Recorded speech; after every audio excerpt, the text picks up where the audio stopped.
We are honored to be joined here once again by Giorgio Cafiero, who is the CEO of Gulf State Analytics. Giorgio, thanks so much for being with us. Good to be with you guys. Well, really, really happy to have you. And maybe just explain for our audience, what's going on. I mean, the U.S. is people probably seeing they're deploying some thousands of troops, but I think that's probably what most people have seen, just the headlines. So, what exactly are they doing and why are they at least claiming they're doing it?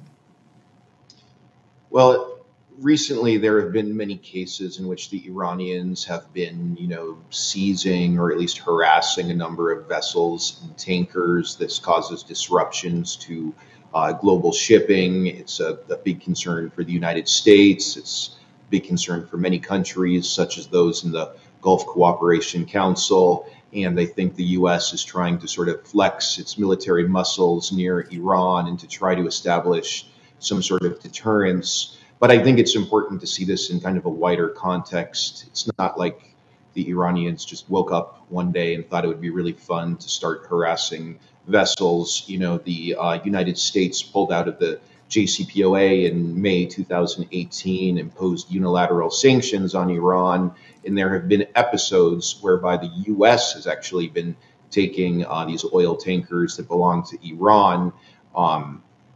Obviously, from Iran's perspective, this is just straight up piracy. I think probably if any other country were doing what the U.S. is doing, Washington would consider that to be piracy. So this is really sort of a tit for tat situation. And the Iranians have obviously been lashing out. And now the U.S. is definitely sort of ratcheting things up. And I think the stakes are now quite a bit higher. And there's even talk about the U.S. putting armed forces on commercial vessels in regional waters. That's certainly going to elicit some sort of a response from Iran. Definitely a dangerous situation in the Gulf right now. Yeah, I mean, those are all really good points. And I appreciate that you mentioned that the U.S. has essentially been confiscating Iranian oil like in a piracy-like manner. And I believe even selling that oil and making a profit off of it. But that's been going on for the last couple of years. And of course, Iran has been responding in the way that it has been. But I guess maybe this was naive of me to think, but I had assumed that perhaps the deal that was brokered by China between Iran and Saudi Arabia would have lessened tensions. I know this is the U.S. we're talking about, but I'm just curious if that deal having taken place in the backdrop of all this is playing any sort of role in, I guess, keeping things like at a not so escalated pace, if that makes sense, in terms of like our U.S. allies in the region, because of that deal, less likely to join in pushing as hard as the U.S. is right now. I'm so glad you asked the question because the China factor is extremely important here. I think that one of the main motivations the Biden administration has for, beefing up the U.S. military presence in these waters has to do with Washington's concerns about the extent to which Saudi Arabia has been moving a lot closer to China. I think the Biden administration is trying to send a message to Riyadh that China is not going to be able to provide security for the kingdom in the ways the U.S. has. The U.S. is just sort of instinctively pro-Saudi, anti-Iranian, which is not the way China conducts its foreign policy. So I think the Biden administration is trying to convince Saudi Arabia that the U.S. is a special partner, not one that China can replace. And at the same time, when we're talking about Saudi Arabia and China, and also other Arab states and China moving toward doing trade in non-dollar currencies, also talking about partnerships between the kingdom and Chinese technology companies such as Huawei, and also the support that Beijing has given Saudi Arabia when it comes to Saudi Arabia's work on its own ballistic missile program. There are many dimensions to the Saudi-China relationship that the Biden administration is concerned about. I think what is a concern further down the road is the possibility, this won't happen anytime soon, but who knows, 10, 15 years down the road when the Chinese might set up a military base in Saudi Arabia. So I think what the Biden administration is trying to do right now is pull the kingdom and also the UAE away from China and send a message to these countries that the U.S. is very committed to their security. And maybe we can talk about this later, but this also fits into the White House's quest to bring Saudi Arabia into the Abraham Accords and normalize with Israel.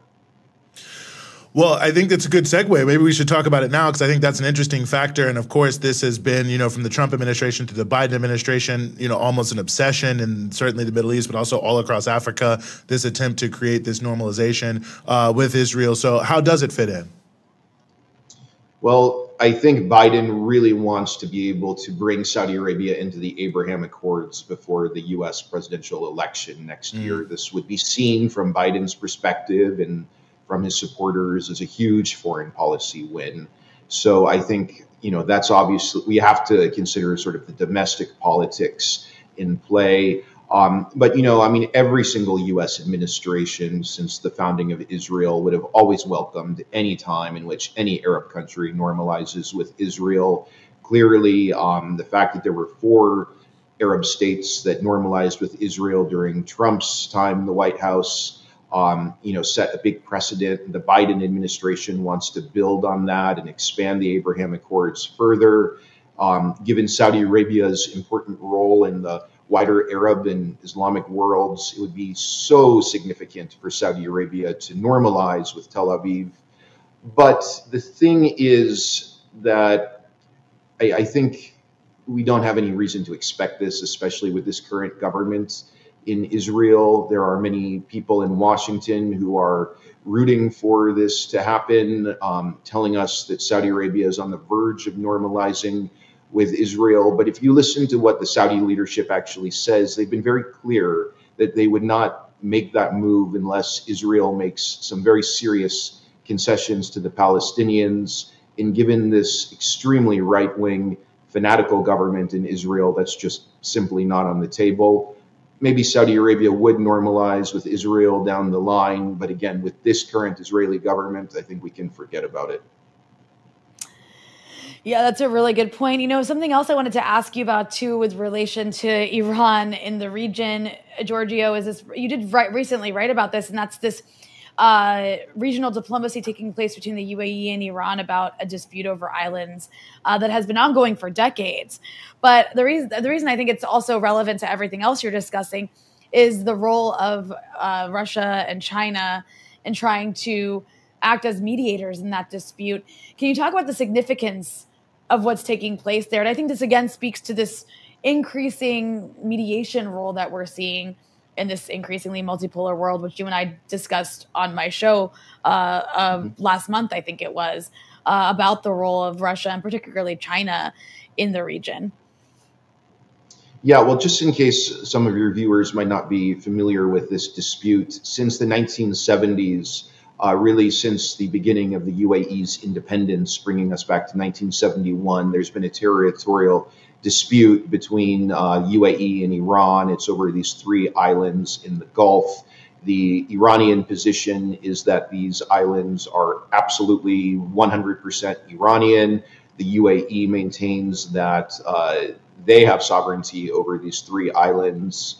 And at times, the Iranians have asserted their control over the islands as a way of sort of whipping up nationalism in Iran. And from the Iranian perspective, the West puts a lot of pressure on the UAE to push on this issue in international forums as a way to sort of intensify pressure on Iran.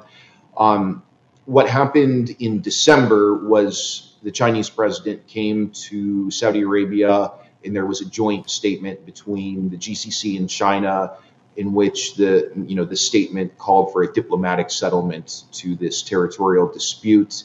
Iran found that completely unacceptable, viewing that as a challenge to Iran's territorial integrity. Iran summoned the Chinese ambassador to Tehran. Then just last month, Russia put out a joint statement with the GCC, which basically said the same thing, and Iran responded by summoning the Russian ambassador to Tehran. What I think is going on is China and Russia are really trying to conduct balanced foreign policies in the Gulf region. They want to have good relations with Iran, but also have good relations with GCC countries. So this has created a little bit of a challenge for China and Russia. I think some people in Washington possibly exaggerated the extent to which those joint statements caused friction between Iran and Russia, and also Iran and China.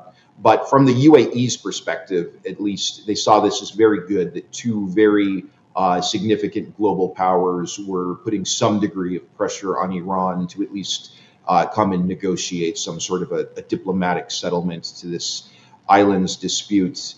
And I'll also just add that earlier this month, the IRGC kicked off these military drills off of one of the island's coasts, this island being Abu Musa, and it was sort of Iran's way of sending a message to GCC states that despite this trend toward renormalization, despite the Iranian-Saudi agreement from March, and despite the fact that the UAE sent its ambassador back to Iran last year, Iran is not going to budge when it comes to defending territory that the Iranian government sees as 100% Iranian. Mm-hmm. Well, interesting backdrop to the whole thing, especially when you think, these U.S. ships, the Bataan and the Carter Hall, an amphibious assault ship and a dock landing ship, exactly what you might need if you wanted to make someone think you might invade an island and take it over. But I guess there's sort of a deeper underlying aspect of all of this is whether these military buildups that are framed as security are really that. I mean, it seems the U.S. has been building up for some time. They've been claiming they're countering Iran, but Iran doesn't seem terribly deterred by that. In fact, it seems to be that this kind of tit for tat just drives kind of an arms race mentality, which doesn't, at least from my perspective, seem to be making anyone safer. So it feels like there's also kind of like a logical perspective here that the idea that's presented, from the United States point of view is more troops, more sailors, more soldiers, whatever, the more likely the other side will back down. But it seems like that's not really how the other side is reacting. Yeah, I agree with you. And just recently, Iranian state media announced that the country now has technology for supersonic cruise missiles. That means they can travel at the speed of at least Mach 1, and Iran has never had that military technology before. How soon the Iranian military will have those missiles, I don't know. But what this tells us is that Iran is not backing down. And going back to what happened with the Trump administration, pulling out of the JCPOA and then imposing maximum pressure, the thought was that these sanctions and this pressure and this intimidation was going to get Iran to come down on its knees. That definitely hasn't happened. Iran has continued to, engage in its sort of ballistic missile activity. It's still supporting groups in the region that the U.S., Israel, and some other regional states view as terrorist organizations. The Iranian nuclear program continues to advance.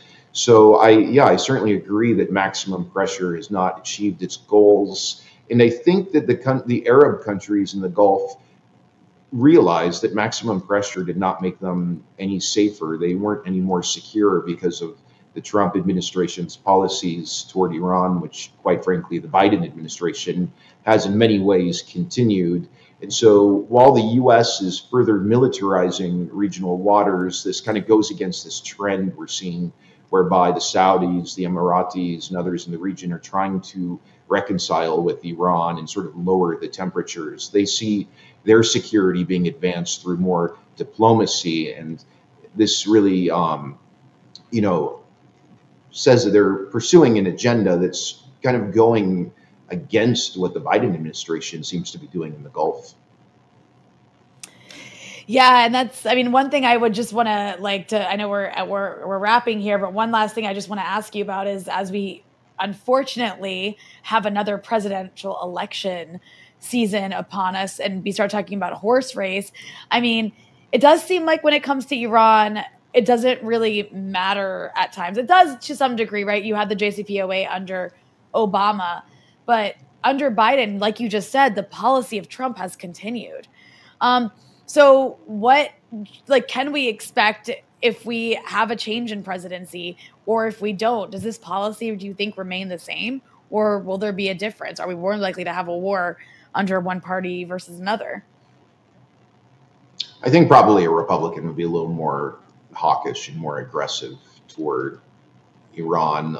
We, did point out that many of the fundamental aspects of Trump's Iran policies have stayed in place under Biden, but there has been some degree of diplomatic engagement, some concessions. I think Biden has been a little softer on Iran than Trump, and I would think probably a Republican would be much more aggressive, not only in policies, but also sort of tone. And I think probably this is something we could say about really any of the Republicans who are running right now. I mean, just look at like the tweets that Nikki Haley puts out when she talks about Iran. I mean, it's very, very dangerous rhetoric, in my opinion. Yeah, no, I hear you. There's a crusader aspect to the whole thing, but that's another segment for another time.